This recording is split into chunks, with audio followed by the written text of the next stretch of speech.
Wait, Oh, why wow. is there juice sticking out of the trunk of this car?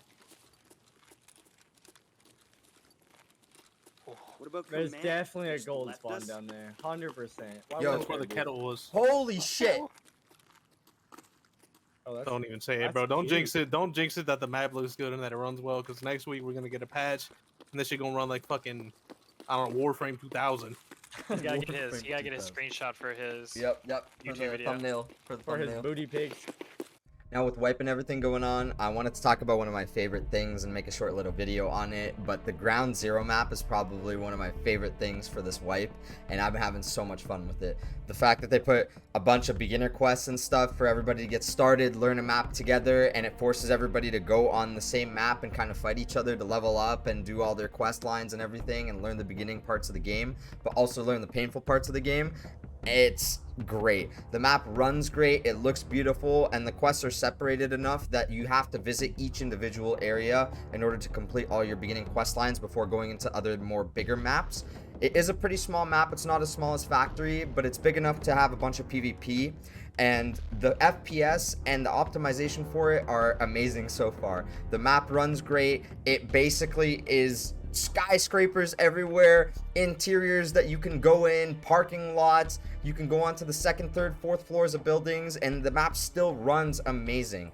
The extracts aren't as complicated as other maps, so it gives beginning players at least a little bit of a chance to survive. They're pretty self-explanatory. You got your car extract, you have your underground extract, you have your Emercon extract, and your flare extract. I've heard a couple instances of the flare extract being bugged for some people, but hopefully they'll fix that soon.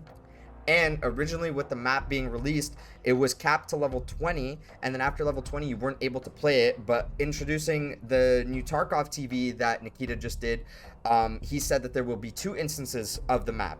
One from level 1 to 15 that will be able to queue to each other, and then 15 plus will be able to queue to each other, so that the newer lower level players can play amongst themselves, and the higher level players who want to come back to Ground Zero just for the PvP and the loot and the enjoyment of the map could come back. Now, along with everything today, which is really exciting, they just did the Christmas event, basically, where we still have Santa and everything in the game, but we also have snow, which is the first thing introducing seasons into Tarkov, which is so fucking cool. And you can see it in the footage here on Ground Zero, which I just popped into an offline raid just to look around. It doesn't have any footprints, but there is snow sounds and effects and everything. And on other maps that I've seen, I didn't really show in Ground Zero. I just kind of spawned in and the snow was already there. But on other maps, it appears to be gradual. We're going to be seeing seasons and stuff furthermore into Tarkov, which is fucking amazing. But I also wanted to talk about the downsides of this map. Now, the map does have mines in some of the buildings, which unfortunately a lot of players, if they don't really pay attention or they don't really know, there are claymores. They're not invisible, but they are very hard to see, which you can see I died of one here.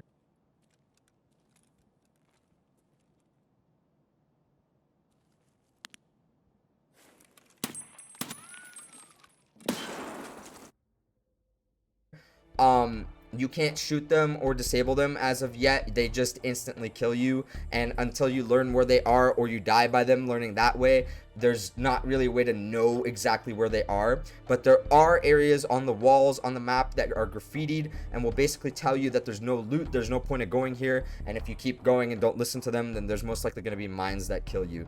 But otherwise, the only other thing that I have negative about the map is the spawns. Both scav and player spawns are a little bit busted right now. There's a lot of spawns, especially underground, where you spawn right next to people, and if you're a solo player, it's really tough to do your quests because you spawn next to people in groups and you're forced to fight people. And starting off in the beginning of wipe, low tier ammo, low capacity magazines and everything like that, and having to fight groups of people, it's really tough to even make it out, and it makes it kind of challenging for new players. So I can see why people would complain about having the beginning quests on the map, because they can't do them if they're solo and they're having a hard time unless they get very lucky. That being said, it's probably the best map to introduce playing with friends and everything like that until they fix the spawns. But I've literally had points where scavs have spawned inside of me on top of me just spawning in, so you can see that because it's a small map, there is still a lot of work to be done. But that being said, for its first iteration with no patches and everything, the map runs great. The quests are really cool on the map, and it's a good introduction to the game itself.